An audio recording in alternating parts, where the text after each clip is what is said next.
Are you searching for something that's already beneath your feet? That's what G.K. Chesterton explains in his book Orthodoxy. Unfortunately, for much of us today, we're longing for and searching for things that are already at hand. And for Chesterton, he talks about this experience with his spiritual life. He was born in a Christian home and went full circle searching for a philosophy to explain life and came back to Christian orthodoxy. And an example he has in his book is the story of the man in the yacht. And it's a simple story. It's someone who leaves England on a yacht to go search for some other place and accidentally goes off course and lands back in England to rediscover England. And the irony is, of course, that they're going to search for something, but the place that they were searching for is where they were in the first place. And so I'm just going to read a few parts of it on here.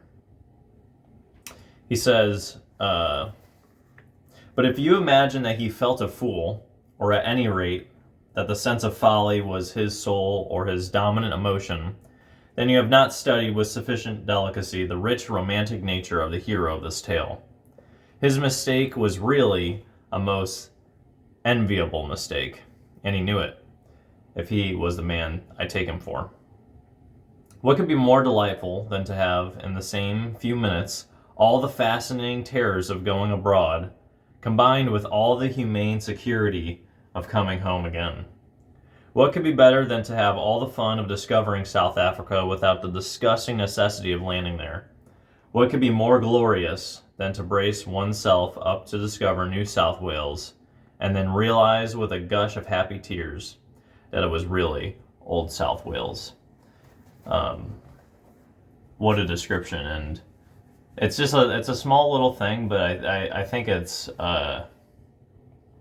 very common today. This is something that is very common today, especially with social media and the ease that we compare ourselves to other people. We think we need to be somewhere or have someone or do something that we're not able to right now. That's always the temptation. And this flies in the face of that. It's the idea that where you are right now, you have everything that you need. If you just have ears to hear and eyes to see and receive what God has for you already, present where you're at, then you would discover contentment. And yeah, that's the irony for Chesterton is the religion that he was looking for was there the whole time. He says later on in this chapter, I freely confess all the idiotic ambitions of the end of the 19th century. I did like all other solemn little boys, try to be in advance of the age. Like them, I tried to be some 10 minutes in advance of the truth, and I found that it was 1,800 years behind it. And so his purpose in this book is explaining that for the sake of Christian orthodoxy. And that's certainly true if we would just open our Bibles and listen to what God has said, that we can be forgiven in Christ, and we trust him. Man, like the forgiveness that we're looking for, the guilt to be removed, it's right there at our feet.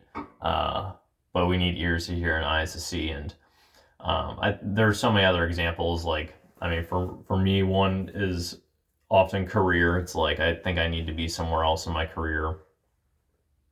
There were times where it was, living, you feel like you need to be somewhere else, or a bigger house or a bigger car or all these other things. Maybe you need to be in a relationship or out or something like that.